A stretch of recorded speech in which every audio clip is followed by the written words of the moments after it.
Il y a peu de cas en France de joueurs qui jouent avec cette maladie-là, ou du moins sur les deux jambes entières, donc c'était un peu inquiétant. Ouais, c'était un risque. Ils se rentrent dedans avec les fauteuils, hein. C'est pas du basket normal.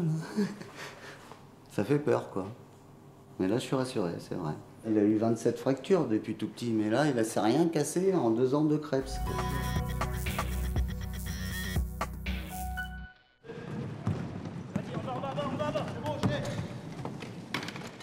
L'entraînement est musclé ce soir.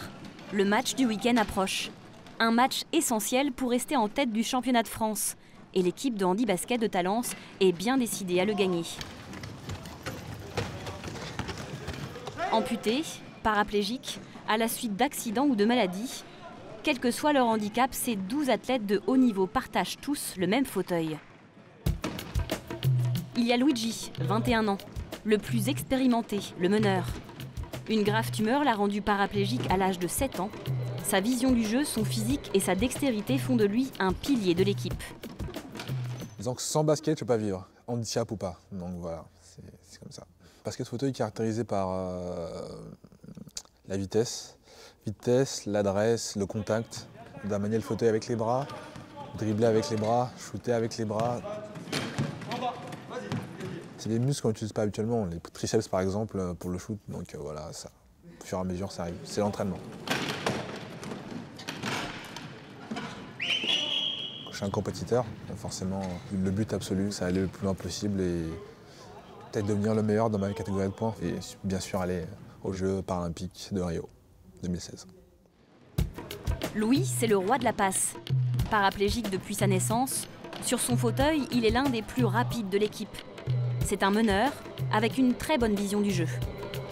J'aime beaucoup les sensations de vitesse et tout ça. Donc ouais, le jeu collectif et la vitesse, pour moi, c'est vraiment les trucs qui me font le plus plaisir dans ce sport. Je suis pas tellement quelqu'un qui va toujours vouloir marquer ou quoi. Je préfère à la limite faire des passes et avoir la vitesse. Donc c'est vraiment un truc, quand je joue, c'est ça qui me plaît. On joue avec le physique, avec notre force, avec notre vitesse. Tous les gens qui n'ont jamais vu de basket, handi, quand on leur parle de handicap, ils s'attendent à un truc un peu ennuyant, je dirais. C'est vrai que tous les gens qui sont venus nous voir et qui viennent encore nous voir jouer nous disent waouh, il y a vraiment beaucoup de chocs, c'est vraiment très physique.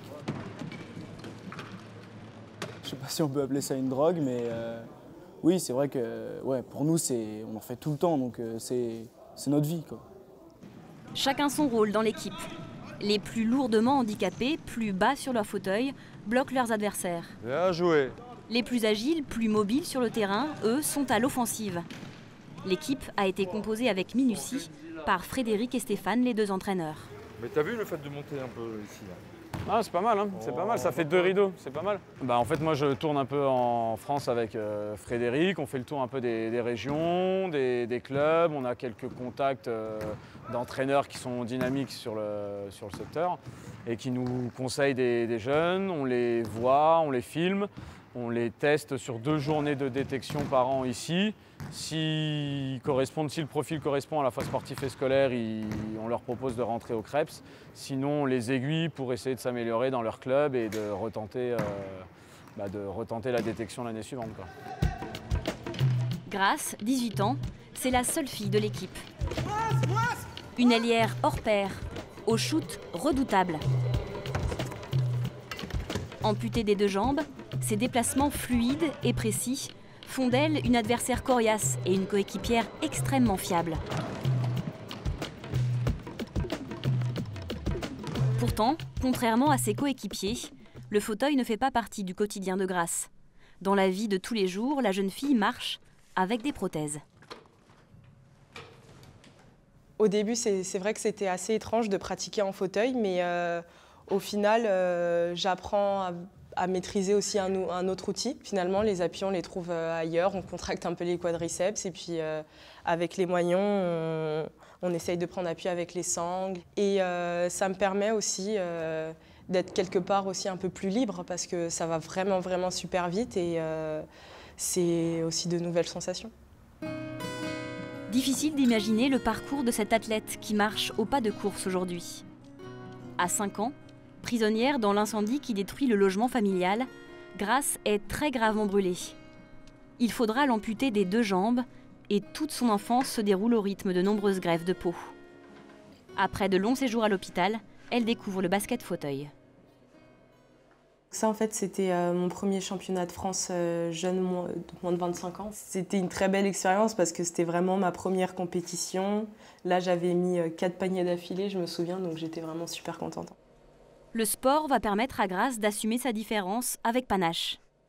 Je pense que c'est une force, oui, surtout au niveau mental, en fait. J'ai vraiment appris à relativiser et même limite à me vendre avec mon handicap, avec ma spécificité, en fait. Avant, j'avais plus tendance à vouloir tout cacher, à vouloir cacher les prothèses, différentes cicatrices. Mais maintenant, je le vois plus comme un tel a des yeux bleus, moi j'ai 2 prothèses en fait.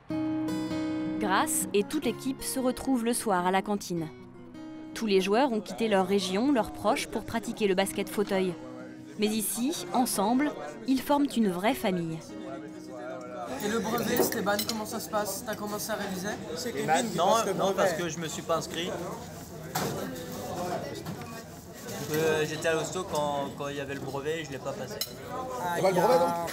C'est pour ça que t'es cru comme ça. Écrit comment?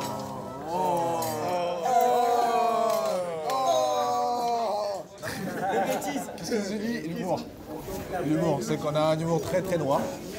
On a un humour très noir, très. C'est même compliqué à se concentrer avec tout le monde. Tout le monde n'arrête pas de chambrer, donc on ne parle pas des mêmes choses qu'avec les valides. Il y a quelques sujets sur le handicap où là on va plus on va faire des blagues alors que les valides ne vont pas oser. Et tout ça, c'est l'un des sujets le plus prolifique à l'humour en fait. Le fait d'avoir des handicaps différents, l'handicap sert à l'humour en fait. Alors on dit qu'on appelle Duracell parce qu'il se fatigue vite. Grace, des fois, quand elle est amputée, quand elle joue, on dit là ses chaussures, elle baisse la tête, elle se rend pas compte qu'il y avait des chaussures, donc c'est vraiment n'importe quoi. Romain, c'est toi qui as fait la tête, c'est pas moi. Romain, 17 ans, est un contre-attaquant efficace. Tous les jours, il s'entraîne sans compter avec ses coéquipiers, même tard le soir. Pour le jeune athlète, les réveils sont parfois difficiles, car il tient à se lever à 6 h du matin pour terminer ses devoirs. Entre le basket fauteuil et les épreuves du bac à la fin de l'année, à 17 ans, Romain ne s'arrête jamais. On a pas mal de devoirs en ce moment, donc il faut savoir réussir partout, parce que le sport nous le demande. On nous rabâche entre parenthèses, parce que c'est aussi pour notre bien qu'il y a tout le temps le double projet, donc le sport et les études, donc c'est important d'assurer dans les deux. Et je pense que si on veut assurer dans l'un, il faut automatiquement assurer dans l'autre. Depuis 1 an et demi, Romain vit à 200 à l'heure. Comme tous ses coéquipiers, il loge et s'entraîne au Krebs, mais doit suivre ses études dans un établissement extérieur. Tous les matins, il parcourt donc près d'1 kilomètre en fauteuil pour se rendre au lycée. Atteint d'une forme de la maladie des os de verre qui ne touche que le bas de son corps, il a passé une grande partie de son enfance à l'hôpital, enchaînant fracture sur fracture. Au départ, je me projetais pas trop, comme j'avais pas mal d'opérations, tout ça, donc j'étais souvent à l'hôpital, mais donc je voyais pas trop qu'est-ce que j'allais pouvoir faire. C'est justement à l'hôpital où j'ai eu un rendez-vous pour savoir si je pouvais faire du sport, tout ça, que j'ai découvert le basket et que j'ai commencé. Romain est en classe avec d'autres sportifs, tous valides. Il y avait des devoirs ou pas? Il y avait des devoirs. Comme eux, il suit au lycée un programme scolaire adapté à son entraînement, avec une difficulté supplémentaire, rattraper les cours en cas d'absence liée à sa maladie. Donc vous avez tous votre livre. Le souci du handicap, ça génère en plus des soins, ça génère plus de travail, et donc c'est vrai que pour Romain c'est plus difficile que les sportifs de haut niveau tout seuls. Ça leur demande d'être sérieux, ils n'ont pas le droit à l'erreur, quoi. C'est des élèves qui ont une adolescence particulière, forcément. Après 1 heure de géographie, Romain doit déjà rejoindre la salle de sport. Il faut y aller parce qu'il faut le temps de me changer, tout ça, donc voilà, c'est un peu serré. Et c'est encore 1 kilomètre de bitume à dévaler à la force des bras pour Romain. Il a quelques minutes pour retrouver Frédéric, son entraîneur, et les autres membres de son équipe. Salut Romain. Ça va? Bien et toi? 2 fois par semaine, les athlètes du pôle handi-basket suivent une séance de renforcement musculaire. Traction, développement des triceps, soulevé de fonte, le rythme est soutenu. Son sac de cours à peine posé, Romain enchaîne les exercices sans sourciller. Une discipline de fer difficile. Gaffe à ta prise. Sur les 3 ans et demi, oui, il y a eu 2-3 fois, mais souvent les mêmes personnes d'ailleurs, qui supportent mal voilà, le rythme intensif, etc. C'est arrivé 2 fois ou 3 fois, on va dire, sur 4 ans. Ce qui reste en marge, mais malgré tout, c'est un signe effectivement de... Voilà, à un moment donné, ça sature quoi, totalement, et auquel cas, on en discute calmement et on se réadapte par rapport à l'exigence, en fait, tout simplement. Deuxième série? Ouais. Allez. Romain, lui, s'accroche. Si le mental suit, c'est parfois le corps qui lâche. Frédéric est particulièrement vigilant aux épaules de ses athlètes. Le souci chez les athlètes et les personnes en fauteuil, c'est qu'ils poussent donc de midi, ici, à peu près à 15h, si on imagine un cadre. Donc, ils sont toujours en fermeture d'épaule. Donc, si à ce moment est répété, l'épaule s'avance, etc., et ça se décentre. Donc, le fait d'avoir ce travail de renforcement, de grandissement, fait que l'épaule, au lieu d'être tout le temps stimulée et dans cette posture-là, on va apprendre à ouvrir, à compenser et avoir un équilibre. Esteban, 16 ans, est l'un des petits nouveaux de l'équipe. En quelques mois, il est devenu l'un des meilleurs défenseur du groupe. Toujours en mouvement, il arrive à être présent partout sur le terrain. Vous restez? T'es chaud? Mais le tout jeune athlète est suivi de près par Frédéric, son entraîneur. Paraplégique, Esteban ne peut utiliser ni ses jambes ni ses abdominaux. C'est bon pour toi? Il ne peut compter que sur ses bras et ses épaules. Il faut donc l'accompagner pour l'aider à renforcer cette partie de son corps. J'ai perdu ma Il faut bouger vraiment l'accompagner parce qu'il n'a pas d'abdos. Donc effectivement, il faut l'accompagner. Donc il a un peu d'appréhension et il n'a pas de ressenti. Donc ça, je l'accompagne bien. Restez, deuxième. Pour Esteban, le handicap est survenu très tôt et très brutalement. J'ai eu un accident de voiture à 4 ans. Et mon papa qui conduisait. Mon papa était très près de moi quand j'ai eu mon accident, jusqu'à l'âge de 13-14 ans. J'ai commencé à faire ma crise d'adolescence à l'âge de... vers la 4e, 3e, c'est là où je me sentais le plus mal, quoi. Je m'énervais pour rien, déjà, et je me sentais pas bien dans ma peau aussi. Je commençais à faire pas mal de bêtises. Et ça me faisait du bien aussi de partir. Prendre de la distance et s'investir dans un projet sportif, une question d'équilibre pour cet adolescent. Je parlais pas du tout, je me renfermais sur moi et depuis que j'ai commencé le sport, ça va mieux. Je parle plus avec les gens, tout ça, plus ouvert.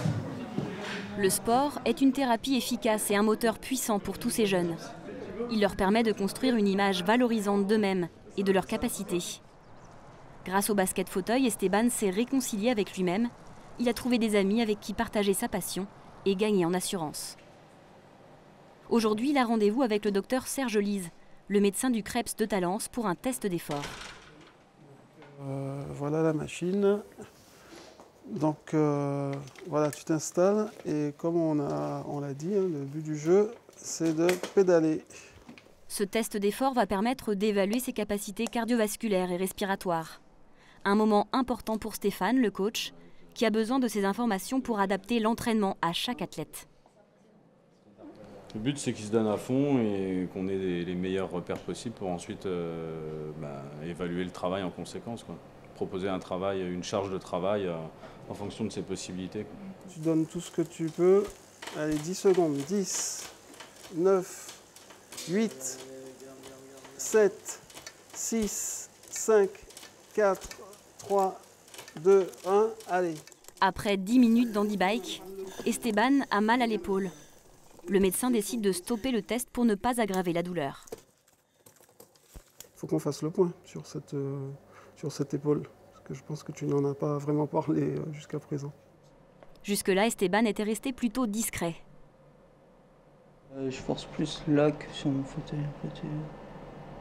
Car le jeune sportif le sait, si son épaule lâche, il risque de rester sur la touche au prochain match. Et son entraîneur prend sa douleur très au sérieux.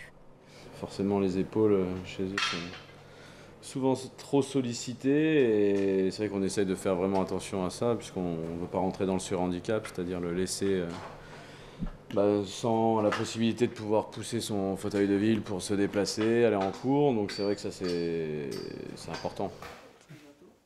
Le test a permis de lancer le signal d'alarme. Quelques heures plus tard, Esteban a repris des forces.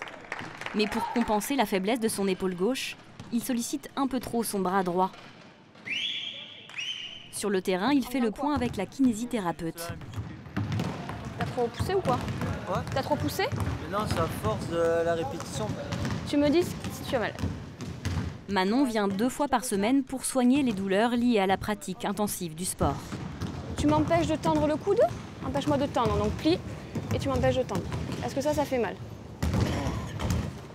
T'as mal quand tu roules là? Non. Pas du tout? T'as dû juste un petit peu forcer, ouais. Je te mets un petit peu de gel froid, un petit peu de gel cryo et ça devrait aller. Finalement, rien de grave pour Esteban.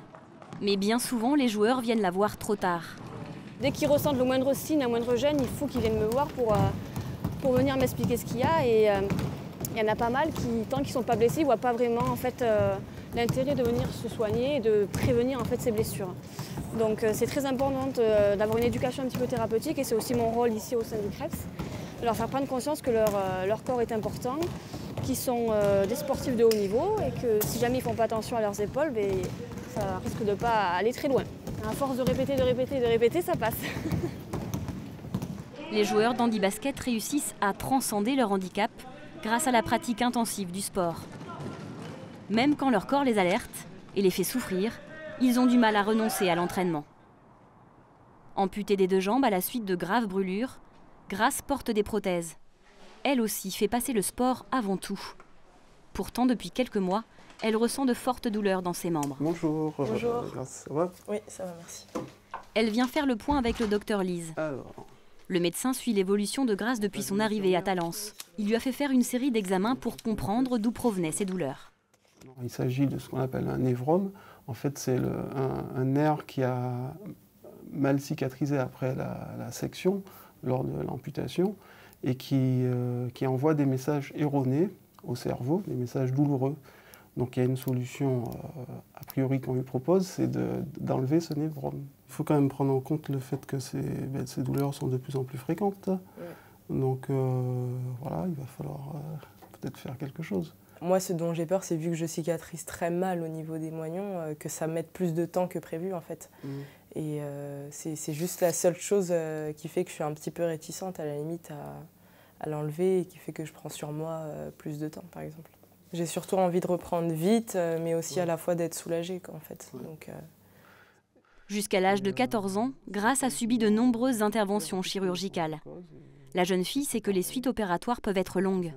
Alors elle préfère supporter la douleur plutôt que renoncer à la compétition. Ce n'est pas une intervention très compliquée et je ne pense pas que ça demande des mois d'arrêt. Donc je pense qu'il faut le faire, mais trouver un bon moment dans la saison, quoi. Ça doit pouvoir se trouver. Dans la saison, je ne sais pas, mais... Dans l'année. Ouais, dans l'année.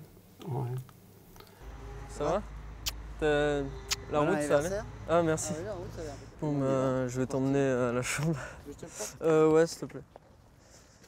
Aujourd'hui, Romain a 17 ans. Son père est venu passer le week-end avec lui pour fêter son anniversaire. Je vois mûrir beaucoup, quoi. Bon, il est un peu obligé ici, il est tout seul pendant toute l'année presque, il revient pendant les vacances, quoi. 4 fois par an, c'est pas beaucoup. Mais même côté muscle et tout, je vois que tout est formé. Il me le dit en plus qu'il fait de la musculation, l'entraînement c'est intensif. Et même, sans doute que même pour ta maladie, ça a peut-être quand même évolué grâce au sport, je pense. En se musclant, on y gagne, quoi. Pourtant, Romain a eu du mal à convaincre ses parents de l'inscrire au pôle handi-basket. Inquiets, ils avaient peur que leur fils se blesse. Il y a peu de cas en France de joueurs qui jouent avec cette maladie-là, ou du moins sur les 2 jambes entières, donc c'était un peu inquiétant. Ouais, c'était un risque. Ils se rentrent dedans avec les fauteuils, c'est pas du basket normal. Ça fait peur, quoi. Mais là, je suis rassuré, c'est vrai. Il a eu 27 fractures depuis tout petit, mais là, il ne s'est rien cassé en 2 ans de Krebs, quoi. Ouais. Une petite entorse au pouce, mais ça n'a rien à voir, sa maladie, elle part de là, c'est tout le bas. Donc c'est pas d'en haut, quoi. Donc c'est vraiment, et puis un petit truc à l'épaule, mais c'est la musculation et l'effort, quoi. Bah, c'est pas donné à tous les parents d'avoir un enfant qui a une passion pour le basket, quoi. Alors vas-y, rappelle-moi ton truc là, ton problème. Ouais, est-ce que tu peux me réparer la roue, parce que la roue part un peu en brique. Atelier réparation dans le gymnase ce matin. Pour préparer le match du week-end, il faut réviser les fauteuils.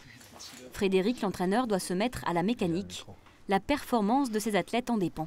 Le problème, c'est qu'à force, il tourne bizarrement, ça freine, donc c'est de la fatigue supplémentaire dans une journée. Alors tant pour lui dans sa vie quotidienne que pour le milieu du sport, quoi. Il se fatigue pour rien, quoi. Et c'est sûr qu'ils doivent être attentifs à avoir leur fauteuil à peu près entretenu. Savoir réparer son fauteuil, c'est aussi une manière de gagner en autonomie. Alors Frédéric apprend le b.a.-ba aux plus jeunes comme Samy. L'adolescent de 15 ans est atteint de spina bifida, une malformation de la colonne vertébrale qui touche la moelle épinière et provoque des troubles musculaires et moteurs. Application concrète pour Sam, il va remettre tranquillement sa roue. Il a les 2 clés à laine et... Ça a pas l'air d'être trop ton truc. Putain. Ça fait pas pire. Bon, on lui file un coup de main quand même. Ouais, c'est bon, merci. Tiens, vas-y, ça je tiens de ce côté-ci, tu vises de l'autre côté. Vas-y. Voilà, bon, pivote un peu. Voilà. Bon. Samy a encore du travail. Au fond de l'atelier, Luigi, en fauteuil depuis l'âge de 7 ans, a toujours voulu se débrouiller seul. Ah, d'ailleurs là c'est bien encrassé. Voilà. Là je suis en train d'enlever mes petits trous pour le nettoyer en fait. Parce qu'à force de rouler, il y a des petites saletés qui s'incrustent à l'intérieur en fait, ce qui fait que ça roule moins bien. Le cauchemar pour Luigi, rester coincé avec sa roue crevée sur le trottoir. Par rapport à ça, j'ai là-dedans un démant de pneu. Un démant de pneu qui permet de démonter le pneu, de l'enlever, de l'en remettre. Et disons que c'est ma petite trousse à outils de déplacement en fait. J'ai ces 2 trucs et la boîte, ça permet de partout où je vais, je l'emmène. J'ai crevé, voilà, j'ai mes outils, je sais que ça me prend 10-20 minutes et voilà, c'est fait et je peux repartir. C'est important, c'est vraiment important de connaître son fauteuil. Et même après de pouvoir le régler son fauteuil, parce que c'est très important, c'est ce qui permet de jouer, quoi. Donc, C'est le grand jour. Leur fauteuil de compète fin prêt, l'équipe du Krebs de Talence en blanc déboule sur le terrain. Allez les Blancs! Ils doivent gagner pour avoir une chance d'être seuls en tête du championnat de France. Le match à peine lancé, les Rouges donnent le ton avec un jeu très agressif. Ils roulent vite et ne manquent pas une occasion de bloquer leurs adversaires. Plus âgés, plus grands, ils mettent les Blancs sous pression. C'est bien. Les jeunes athlètes dominent le jeu, mais le stress les empêche de concrétiser de nombreuses occasions de tir. La première mi-temps se termine au profit des Blancs, mais le match est serré. Il est temps de remotiver l'équipe. Parce que là, on peut avoir 10 points d'avance facile. Hein. Eux, ils n'ont pas d'action de tir. Nous, on en a 2 ou 3 à chaque fois et on n'en met pas une. On est très maladroit, c'est dommage. C'est juste une question de rythme de tir. Centre fédéral! Tire!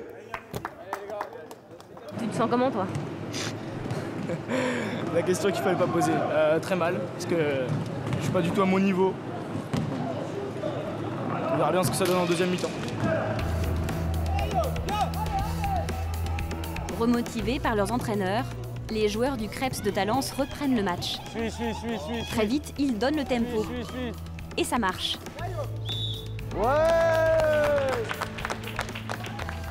Tous très concentrés, ils ne lâchent rien. Développent une défense très efficace. Les Blancs s'imposent, les Rouges s'épuisent. Bien joué. Ah oui, là j'en suis fier. Hein. Pas que de mon fils, toute l'équipe. Là on voit pourquoi ils sont là, quoi. Pourquoi ils sont au crêpes. C'est là qu'on le voit sur le terrain, quoi. On a le résultat. L'écart se creuse, mais rien n'est gagné. Frédéric, l'entraîneur, maintient la pression sur ses joueurs. Go, go, go! Naviguez! Navigue! Simon! Putain, Simon, merde! Défense! Défense! Jusqu'au dernier coup de sifflet, les Blancs ne baissent pas la garde. Défense! Allez, ensemble! Défense! Et tentent encore des paniers. Il faut gagner. Allez, go, c'est bien! C'est bien!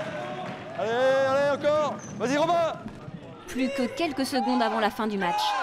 3, 2, 1, shoot!